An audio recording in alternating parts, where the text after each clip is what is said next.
Nawab Malik prejudice है। मैं आज फिर दोहराता हूँ कि हमने हमारे घर के दामाद की गिरफ्तारी पे कभी भी कोई सफाई नहीं दी थी। लगातार बीजेपी के नेता बोल रहे हैं कि नवाब मलिक के दामाद को पकड़ा गया इसलिए नवाब मलिक सवाल उठा रहे हैं। मैं आज फिर खुलासा करता हूँ कि टाइम्स ऑफ इंडिया के आप नवंबर 2020 के अखबार खोलें। जब जब इस तरह के सेलिब्रिटीज़ की गिरफ्तारी हुई, मैंने उस वक्त ही कहा था कि ये काम एनसीबी का नहीं है, पब्लिसिटी के लिए काम हो रहा है। उसी समय से लोगों को कहा जा रहा था कि नवाब मलिक को हम ठीक करेंगे। आपने किया है, निर्दोष है वो, निर्दोष अपना जो भी है उसका दामाद सिद्ध करेगा। लेकिन जब आज हम सवाल उठा रहे हैं, जो पिछली प्रेस कॉन्फ्रेंस में सवाल उठाया उसका जवाब से लोग भाग रहे हैं। आज फिर हमने सवाल उठाया है, उम्मीद करते हैं कि एनसीबी उसका जवाब देगी। भारतीय जनता पार्टी के विपक्ष के नेता जो हैं दरेकर साहब बोल रहे हैं कि अगर उनके पास कोई जानकारी है तो एनसीबी को ले जाके दें। जो फर्जीवाड़ा कर रहा है क्या उसको जानकारी दी जाएगी?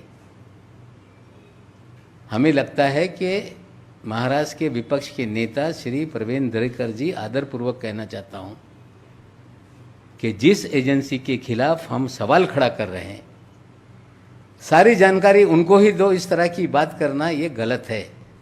आप भारतीय जनता पार्टी के नेता हैं, मैं मांग करता हूं कि इतना बड़ा मामला है, कोई कमीशन आप बिठा दीजिए। ये सारी जानकारी जो मैं दे रहा हूं गलत है, उसकी जांच हो जाए, एनसीबी की जांच हो जाए, सारी जानकारी जो है हम उनके सामने रखेंगे।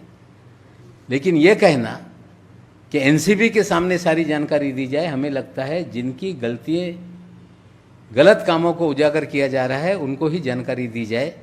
इस तरह की बात हमें लगता है ये कोई समझदार व्यक्ति की बात नहीं। फिर कहता हूँ कि एनसीबी बताए कि 3 लोगों को क्यों डिटेन किया, क्यों छोड़ा, उनके घर के लोग अंदर कैसे आए, किस नेता का फ़ोन आया था, किसके बोलने पे छोड़ा गया। ये सारे सवालों का जवाब एनसीबी को देना पड़ेगा। अगर आपके कोई सवाल हैं तो आप पूछ लीजिए, उसके बाद मराठी में मैं बात करूँगा।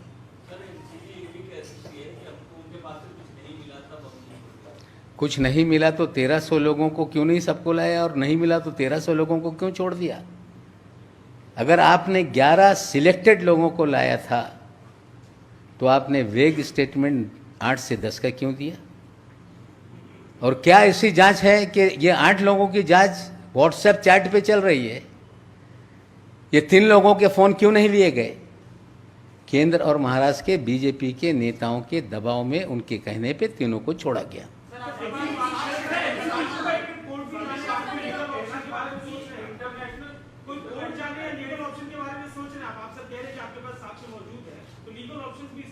वही भाषा भारतीय जनता पार्टी बोलती है, जब सवाल उठाए जाते हैं कोर्ट जाओ। वही एनसीबी बोल रही है कि कोर्ट जाओ। जनता की अदालत से बड़ी कोई अदालत नहीं। हम सारी गलतियां जनता के सामने ला रहे हैं। जिनके खिलाफ नाइंसाफ़ी हुई है वो कोर्ट का दरवाज़ा खटखटाएंगे।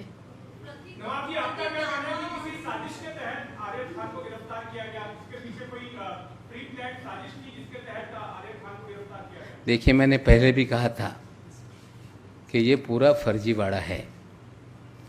आर्यन खान के पोजीशन से कुछ नहीं मिला।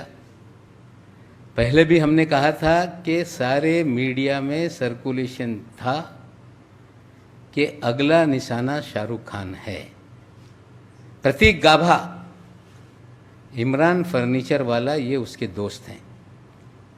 उन्हीं लोगों ने इसको लाया था और जिन लोगों ने आर्यन खान को लाया उन्हीं को छोड़ा गया। हमें लगता है कि सोची समझी साजिश के तहत ये सारी कहानी गढ़ी गई। सोची समझी साजिश के तहत लोगों को पहले भी फ्रेम किया गया, अभी भी फ्रेम किया गया है। जिस मनीष भानुशाली को लेकर हमने खुलासे किए, वो कई चैनलों पे कह रहा है कि मेरी इन्फॉर्मेशन पे कार्रवाई हुई है, और एनसीबी कह रही है कि they are our independent witness. वो कह रहा है कि मैं मुखबिर हूँ। एनसीबी कह रही है कि वो हमारा पंच है। पंचनामे पे एक उसकी दस्तखत है, भानुशाली 2 में 1 में है और गोसावी 2 में पंचनामे पे दस्तखत करता है। 2 अलग अलग एड्रेस लिखवाता है। और वही भानुशाली एक मीडिया चैनल पे फ़ोन पर फ़ोनो देते समय जब उससे पूछा गया कि आप क्या करने अंदर गए थे अकेले, तो उसने कहा कि कागजात पे दस्तखत करने के लिए गए थे। ये ऑन रिकॉर्ड टेलीविज़न चैनल पे कहा गया है। पहले दिन से हमने कहा कि फर्जीवाड़ा है। अलग अलग सीजर में कोकीन 2 ग्राम, चरस 4 ग्राम, कितना क्वांटिटी है मुझे मालूम नहीं, लेकिन एनसीबी ने सभी सीजर का एक फ़ोटो वायरल किया, जो मीडिया को दिया, जो एनसीबी के कार्यालय में उतारा गया। प्रोसीजर ये है कि जहाँ सीजर होता है वहाँ सील करना चाहिए। 2 पंचनामा है। एक पंचनामे में कहा जा रहा है कि लैपटॉप और प्रिंटर साथ ले गए थे। आर्यन खान का पंचनामा कंप्यूटर पे टाइप किया हुआ है, मुनमुन का हाथ से लिखा हुआ है। मुनमुन के पंचनामे में भानुशाली का एड्रेस अलग है, आर्यन के पंचनामे में एड्रेस अलग है। ये एक साजिश के तहत कहानी गढ़ी गई, लोगों को बुलाया गया और ये एक फर्जीवाड़ा करके लोगों को बदनाम करने का खेल किया गया। और पहले दिन से ये भारतीय जनता पार्टी के लोग ये सारे फर्जीवाड़े में शामिल थे। इसलिए भारतीय जनता पार्टी के नेता को छोड़ा गया। वो 2 लोग जिनके जरिए आर्यन को लाया गया, उन्हें भी छोड़ा गया। लाया क्यों, छोड़ा क्यों, इसका जवाब एनसीबी को देना होगा।